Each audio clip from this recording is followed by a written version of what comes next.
Hello, everybody. I wanted to do a Star Wars Andor episodes 4 through 6 um, breakdown. And there were 3 episodes. It was another 3 episode arc. I don't know if they're going to be doing this the rest of the season. I don't know if they're going to be um, basically showing us every week 3 episodes, or it's just arcs of the show. I heard it was just going to be arcs of the show, so maybe just the first 2 openings were arcs, and then they're not all going to be like that. I don't know. If it is, it's going to be a short-lived season. It's not going to be many weeks, and um, it opens up with Bix having nightmares, and she's in an apartment, a safe house, with Andor, and she wakes up and has a kind of PTSD moment, and he calms her down, and asks if you want to talk about it, this, that, and the other, and she doesn't want to talk about it, but she's having nightmares about the evil um, imperial scientist. It's kind of like a Nazi scientist, and a lot of the episode was, I would say, these 3 episodes were really pushing hard on the corrupt empire, and basically the beginning stages of building a rebellion on different worlds. So Cyril is on Gorman doing work, but he's kind of being used by his girlfriend, the blonde hair. What's her name? Deidre. Which I had the spelling wrong on that in my message board. It's actually Deedra, I think. I'm gonna say spell it, or maybe it's Deedra. I don't know, but it's not Deirdre. It's Deidre. Okay, it's 2 different names, and so she's playing him for some reason and lying to him the whole time, using him. I don't know if they're gonna turn him in eventually and backstab him and get him in trouble. I don't know if that's gonna happen, but he starts working with a Gorman cell of rebels, if you will, who kind of speak a language that sounds very similar to German, and also Luthen and I forget her name, the chick that's always with him. I want to say they're dating somehow, but I don't know. I think they live together in that antique shop, that priceless antique shop. They got their whole thing going on where they're trying to get a listening device. But I think, does that come out in the second episode, or was that even coming out? I think she was finding out towards the end of this episode that they were going to dismantle all the pieces in the room and get rid of them, and their listening device was underneath, and they didn't want to be compromised. So,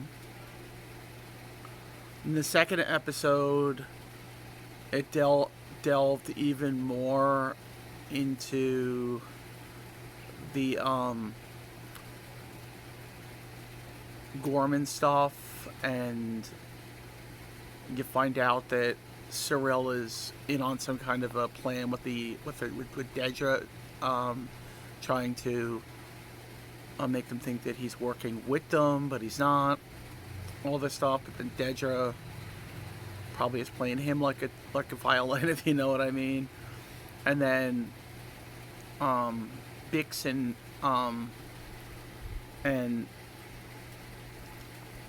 Bix and Andor are having problems fighting about she wants to go out and do stuff. She can't be trapped in this. And kind of similar to like what a lot of people who don't get out probably feel.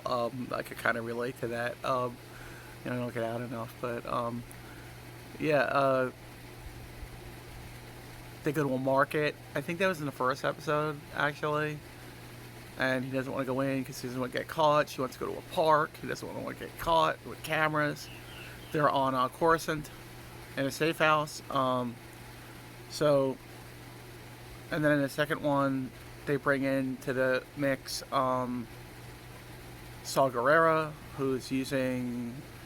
Is it Bix's brother, or is it just the guy that was on the planet with them, the farming planet with the short curly hair? Forget what his name is and who he actually is, but he's now working with Saw Gerrera. I can't wait to watch Rogue One and see if he's actually in it. Maybe they de-aged him to make him look younger, or maybe I don't know. So Luthen sends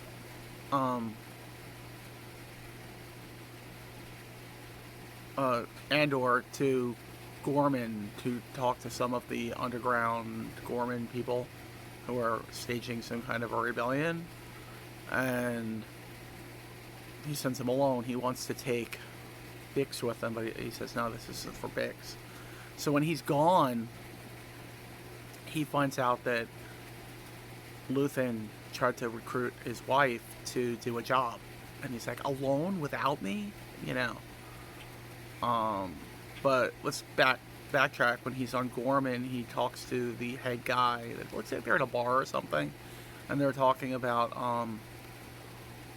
He's like, "You don't have enough people. You're gonna get slaughtered. Don't do this. This isn't a good idea." And then at the end of the episode, you get the sense that he's just not into the whole thing. And in the beginning of the third episode, Luthen picks him up in a ship. It looks like the same kind of ship, Carillion freighter, that not the same exact, but like the same brand of ship, the same, like kind of ship as the Millennium Falcon. Kind of has the same kind of hallways and stuff, and the same kind of cockpit and stuff. So he basically tells him, yeah, it doesn't look like a good deal. It doesn't look like they're going to be able to win. And he says it's not about that. We want the footprint of the Empire to stamp on them and beat them. It's going to be a blaze. It's going to be a blaze, but blaze of fire. But it's going to show the rest of the galaxy the Empire's for real. If we don't do something, we're going to be in trouble. So then it goes back and forth from Bix, and he finds out about. That's when he finds out about the job he wanted to do. So he goes to Luthen and says, "What were you thinking?" Somehow you get out of that conversation though in their fight that even Andor looks at Bix as like a kind of a heel on his side, like he can't do what he wants to do because of her, and she's holding him back. And is there anything he could do about this? And so then the end with the storyline with Saw Gerrera was that he has the guy from the first episode that was on the farming planet that's somehow in the group of Andor and Bix, the young guy. He helps him build this machine, to run this machine that's going to get fuel. Except it's very dangerous. You could die, you can get asphyxiated, you can get, can't breathe. And right before he said he teaches this guy, he thinks he's going to shoot him, but he shoots the other guy because he says he's a traitor. You really get the sense that Saw Gerrera's not thinking with a full deck up there. So he helps him do the thing, and then they both breathe it. He breathes in the gases, and he's like, "What are you doing? What are you doing?" He's like, tells him, "You live, you feel. I'm one with the gas." And so then this guy takes off his mask and does the same thing. the young guy from that was with Bix. I don't know if it's their brother or friend or whatnot.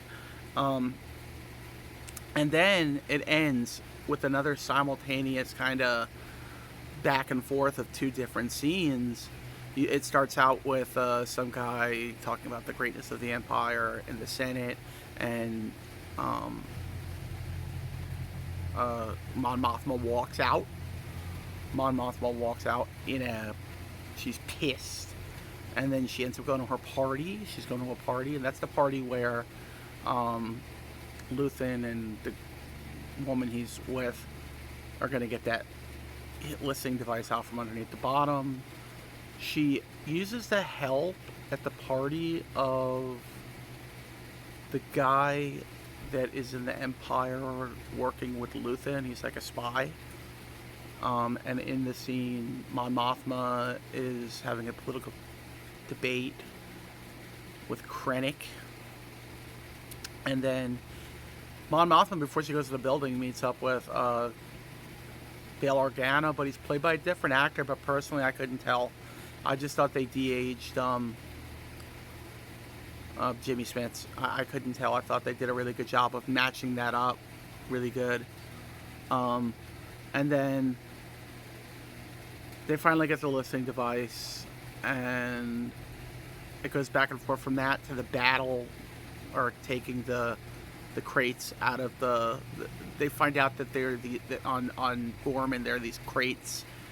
They're trying to find out if they're building some kind of an armory, and they get the crates, and the last scene is like going back and forth between that, the tense scenes with that, and getting caught with the Empire, and one of their guys gets shot accidentally. One of the girl from the first one, I forget her name, the one that drove the guy and killed him. I don't know if she actually killed him or if it was like a staging, a faking of his death.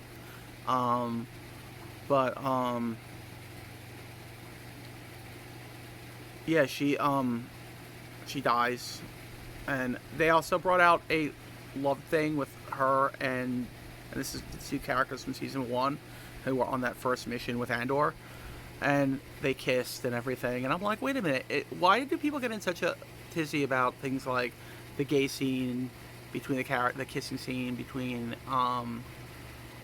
the characters in Willow, and also the gay characters in Acolyte, but I bet no one's gonna bring up the gay scene, the kissing scene between the two women in Andor. And like, why not? What is the story just so much better that no one cares? Where are all the anti-woke people that are against this? I don't get it. And don't get me wrong, I'm a liberal. I support the LGBTQ community, but I know how things went with the Acolyte and Willow. So anyway, they eventually get away in a truck, and I guess they're going to find out what's in those crates. Something to do with that building and what they're really doing. They're building a big Imperial building on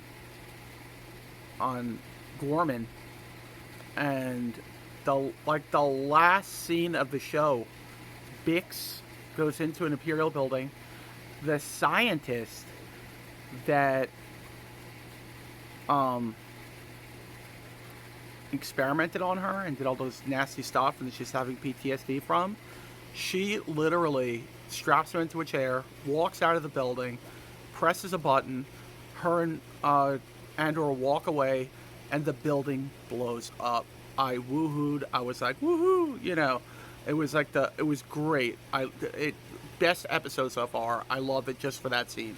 She got her revenge in a big, big effing way, and I loved it. Thank you, everybody. That's going to be it. And may the force be with you. And I grade all 3 episodes 10 out of 10, especially the last one.